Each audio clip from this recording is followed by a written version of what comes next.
para lidar com a educação dos filhos num tempo de superindulgência, num tempo em que é proibido dizer não, num tempo em que causa constrangimento aos pais negar o que quer que seja a seus amados pimpolhos.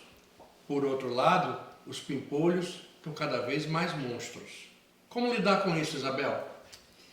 É complicado porque a gente, né, se a gente olha para trás, né, antigamente não existia muito a conversa dentro de casa, né? As gerações anteriores não tinha essa coisa da mãe explicando tudo pro filho e era tudo meio... Hoje em dia é o contrário, a gente conversa muito. E eu acho que é aí que as pessoas se perderam, porque é muito importante o diálogo, mas é muito importante ser duro também, né? Quando tem que ser. E os pais de hoje estão confundindo a conversa com o seu papel mesmo de disciplinar os filhos, né? Eu acho que a gente está...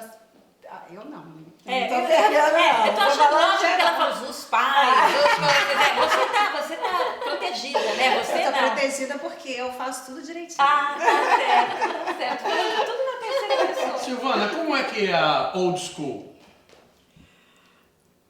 Não tem muito papo, não. Não, eu sou uma mãe que eu gosto de conversar com os meus filhos, mas eles têm determinadas coisas que não é não. E eles têm que entender isso. Pra mim, palmada não é problema. Eu levei palmada, eu era medonha. Eu sumia de casa de tarde. Se a mãe tava no portão esperando, eu já sabia que ela tava com chinelo. Porque eu voltava assim, só o olho azul de fora, porque eu ia nos barrais que tinham perto de casa. A mãe não se importava, a gente era super parceira, mas eu tinha que dizer onde é que eu ia. Então, se eu não dissesse, não tinha conversa. Não falou, apanhou. Pronto. Não tenho trauma nenhum. Amo de paixão a minha mãe, sou extremamente grata, porque ela tinha legitimidade para isso. Já que meu pai era diferente. Porque ele falava não é não e não tinha diálogo, então a coisa era bem complicada. Era imposta. Era imposto. Não e era conquistado. Com a mãe eu tinha uma parceria. Tanto é que quando eu saía assim pra balada, que o pai não queria deixar, a mãe deixava, e olha só a responsabilidade dela. Imagina se eu fizesse alguma coisa ou se acontecesse alguma coisa. Então ela dizia assim, tem que voltar às 3h30, porque ela era boazinha. E eu chegava 4:20, ela me xingava assim. Ela xingava baixinho, tal a parceria que a gente tinha. Era super legal. E com meus filhos também, eu sentia quando eles pediam limite. Vou dar um exemplo. Colégio Anchieta de Porto Alegre, as meninas querem usar shortinho. Elas já têm direito a usar bermuda. Elas querem usar 3 dedos acima da bermuda. Para mim, como professora, como mãe, é claro que elas estão pedindo limite. E a sociedade está dando um pai, todo mundo falando. Será que 13 mil pais já estão aderindo? Sabe por que estão aderindo? Porque senão tem bullying. Se a menina não vai com o shortinho que tem que ser, daí tem bullying na escola. Eu não tenho paciência para isso, não. O que mudou, Nani? Bem, eu não tenho muita experiência, porque eu não tenho filho. Tem cachorro, certo? Mas você observa, você tem... Mas eu vejo, né, com as minhas amigas que têm filhos, essa história realmente da obediência, né? Não há muito diálogo, pelo menos na área de adolescente, e os filhos fazem mais ou menos o que querem, de uma certa forma. E muitas vezes os pais concordam em aceitam fazer, ou tipo assim, deixa pra lá.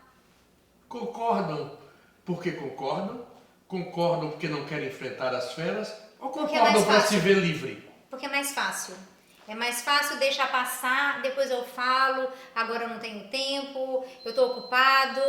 Então existem várias coisas que são faladas, e às vezes nem são faladas, são pensadas na relação pais e filhos, né? Eu lembro quando eu era filha, assim, pequena, nossa, minha mãe olhava pra mim, eu já sabia o que ela queria, né? Meu irmão era da pá virada, ele fazia arte direto. Mas ele chegava em casa, minha mãe olhava pra ele, ele sabia exatamente o que ele já fez de errado. Hoje em dia, a mãe olha e não acontece nada. Sei lá, essa é uma experiência que eu vejo em algumas situações. Em outras, por exemplo, eu já acho super interessante. Eu tenho um amigo que ele tem 3 meninas. Gente, essas meninas são um doce. Obedientes, respeitosas, elas trabalham, elas têm a vida delas, elas estudam. Então eu acho que depende muito da educação que a família, né, que o pai e a mãe dá para as crianças. Mas do Carmo, mas a escola, o grupo de amigos, não são cada vez mais uma influência muito poderosa para até boicotar a educação doméstica? Eu acho que sim, eu acho que o ambiente, de uma maneira, são várias variáveis, né? Escola, educação, amigos, o namorado, a namorada, enfim. Você pode passar todo tipo de valor que você acha que você deve passar, aí ela se apaixona por um menino que não vale nada, você entendeu? E acabou, está apaixonada, e isso é muito comum. O que eu acho é que, por exemplo, essa sua amiga que teve essas 3 criancinhas que são um anjo, entendeu? Isso é sorte também, porque tem um lance de temperamento, de caráter, que a pessoa, às vezes, não tem essa história de que às vezes você tem 2 filhos, o primeiro vem um santo, o segundo vem um diabinho, entendeu? Então tem muito a ver com caráter, você pode dar educação para os 2, mas eles vão ter reações completamente diferentes. Mas enfim, isso faz parte da vida e é a vida que se encarrega. A gente tem que passar... É verdade, a gente acaba às vezes sendo vencido pelo cansaço, porque educar é um processo de repetição contínua, você tem que falar a mesma coisa todos os dias. Desde o comecinho, quando eles têm 3 anos de idade, que você tem que falar que eles têm que escovar o dente 150 milhões de vezes. Para os homens é tomar banho. Ou para tomar banho. Até eles brigarem, eu acho que faz parte. O meu limite era 50 minutos. Eu aguentava 50 minutos eles brigando. Eu tive um pai muito bravo, mas muito bravo, italiano, que ele era assim... Você tem que sair e voltar meia-noite. Se eu voltasse meia-noite 15, era pau, era problema. Então, eu aprendi que com isso, que é o que eu procuro passar para minha filha, é o seguinte: você tem que conquistar a minha confiança. Porque é verdade, hoje em dia a gente não dá para lidar com essa história, é assim porque eu disse, fim de papo. É outra ligação, essa meninada conversa, tá mais escolada, questiona. Eles estão informados, é outro mundo. Mas chega num ponto que eles vão te testando. Eles vão testando. Mas aí tu tem que... Você tem que... Você não pode... Eu acredito em você... Quer dizer, eu tenho uma amiga que fala, não acredite em adolescente até que ele te prove o contrário. É meio verdade. Eu acho que é meio... Mas faz o seguinte, eu acredito até que você me prove o contrário. Ganhe minha confiança. Quer sair? Saia. Teve um probleminha, me liga, vou te buscar. Se eu te buscar, você entendeu? Você está ganhando minha confiança. Porque eu sei que você, no momento em que você se deparou numa situação complicada, você me ligou e eu fui. Então eu acho que é isso. A relação de confiança é fundamental e você tem que passar isso para eles, entendeu? O resto, a gente fica meio... mercê da Isso vida. que vocês falaram, você falou agora de falar 10 mil vezes, eu acho que aí também está o problema. Muitos pais simplesmente desistem, mas a persistência é fundamental. Você tem sim que falar todo dia a mesma coisa. Tortura chinesa. Seja para escovar o dente, ou outra coisa, repreender. Eu tenho para mim, não tem essa de, depois eu falo com ele quando chegar lá em casa.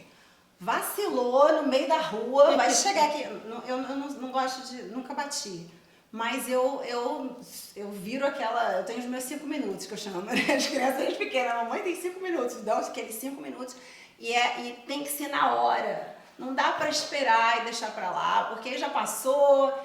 Tem que repreender, porque tem essas amigas que você fala, né? Tem as crianças que são anjinhos, tem aquelas crianças que chegam na tua casa e só falta pular, subir pela janela. E aí a gente que é mãe, né? A gente sabe que é porque em casa deve estar liberado, né? Alguém não está repreendendo. Mas eu acho interessante também que às vezes não precisa bater.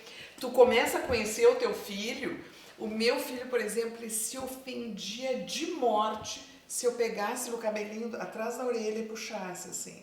Eu não precisava... Aquilo pra ele era uma coisa horrível. A humilhação definitiva. Ele se sentia assim o último. Quando eu fazia... Não precisava nem bater, ninguém nem notava, eu só puxava. Agora eu vou fazer uma rodada final para encerrar o programa, perguntando exatamente sobre a pancadinha. A palmadinha, o beliscão, o puxãozinho de orelha, toda essa polêmica hemorrágica que se criou com a nova psicologia da educação, aonde a punição física virou um monstro. A punição física tem cabimento, Isabel? Eu não acho necessário. Eu acho que se você tem isso que a Maria do Carmo está falando, de você realmente criar... Você tem que criar uma relação com o teu filho. Não há momento em que a punição física possa ser justificada, na sua opinião? Eu acho que você repreender de forma direta, que a criança te entende, eu acho que vale mais do que bater. Tem filho homem? Tem homem e mulher. Ah, homem e mulher. Ó, eu tenho Mas uma- ele tem 8 eu lembrei. anos. Espera chegar aos 15, aos 13. Vamos espera chegar aos conversar 13, sobre isso daqui a 10 anos. Eu tenho uma colega que uma vez eu dei tanta risada, porque tem essa história de que se você ligar, se você bater no seu filho ligar pra polícia, não sei das coisas, ele vem. Essa minha amiga falou assim, o menino ameaçou de ligar, ela falou assim, isso, liga, mas corre, que eu vou te pegar. Mas eu acho que às vezes, eu vou te falar, eu concordo, quer dizer, politicamente correto, não vem ao caso e tudo mais, mas eu já perdi a cabeça, entendeu? Eu já perdi, porque eles levam você à loucura às vezes, entendeu? Ah, mas eu era uma grande E- artista também, pra não precisar Eu já chegar. perdi a cabeça. Mas Eu pegava a cinta, eu batia a cinta assim do lado. Você mas não batia batia. neles. não é espancamento. Gente, Eu apanhei, tu eu chega apanhei. num ponto. Eu vou dar um eu depoimento, nunca- eu vou dar um nunca- depoimento para encerrar o programa, porque eu fui criado, claro, eu não sou mãe, mas eu sou pai, e eu fui criado por pai e mãe. E eu tinha um pai muito atípico, era uma pessoa extremamente doce, mas que um dia ele me deu uma surra, eu tomei uma surra. Porque eu fiz uma coisa tão feia, uma coisa tão hedionda. Eu me vinguei de um castigo que ele tinha me dado, matando a pimenteira dele com água fervendo. Eu tomei uma surra e meu pai me deu a surra chorando. Uau. Eu nunca esqueço disso. E eu nunca achei que a surra foi injusta. Eu achei que a surra foi pouca. Porque Eu- quando é com amor, eu- né? É uma verdade. coisa. Ele precisava me dar aquele exemplo, porque eu tinha 9 para 10 anos de idade e aquilo foi uma coisa diabólica. Tinha uma criança que fez aquilo para magoar ele, porque ele não me deu o dinheiro que eu queria para ir para o cinema, ou whatever, entendeu? Então a criança, ela tem esse grau Que não de pode malevolidade que ela se manifesta na rebeldia, se manifesta na desobediência, se manifesta porque ela quer alguma coisa de qualquer maneira e ela não tem o arcabouço mental para compreender por que ela não pode ter aquilo. Por que ela não pode ficar até 3, 4 horas da manhã numa festa? Por que ela não pode se expor ao risco? Ela não tem o mecanismo de compreensão para isso. Então, eu tenho minhas dúvidas se a palmada ou a surra eventual ou o castigo físico seja um mal em si. Eu acho que a gente tem muita preocupação com o politicamente correto e às vezes, eu não estou criticando você, Isabel, só estou colocando isso para abrir a discussão, que não pode ser aberta mais, porque nós temos que encerrar o programa, para que tudo é relativo. Tudo é relativo. É verdade. Eu Como acho falei, que o daqui a segredo- 10 anos eu já Tem sei que ser com Eu acho que o amor. segredo- e Não pode ser também na para hora os da pais. raiva. Você não pode bater na hora da raiva. Assim. Eu Mas tem nunca que- Ah, mas se não for na hora da raiva, você não bate. Não, sem nada. Se você sai... Não, se Tira a mão daí. Eu nunca apanhei. Né? Eu acho que a disciplina, ou tirar da criança uma coisa que ela realmente gosta, ou do adolescente, uma coisa, às vezes faz com que ela sofra muito mais do que uma palmada na hora da certeza. raiva, Verdade. na hora do momento que às vezes não é nem apropriado. A criança tem que sentir, o adolescente tem que sentir, sofrer e reconhecer que ele não está recebendo aquilo ali porque ele fez alguma coisa errada. Obrigado, meninas. Esse assunto é um assunto para horas e horas e é horas e verdade. horas, mas a gente está aqui sempre tentando contribuir, porque todos aqui somos pais ou tios, alguns até avós, os que e a gente precisa estar sempre discutindo essas coisas que fazem parte do nosso universo de convivência do dia a dia e fazendo isso para tentar também dialogar com você aí do outro lado. Pink Floyd volta semana que vem com outro assunto vibrante.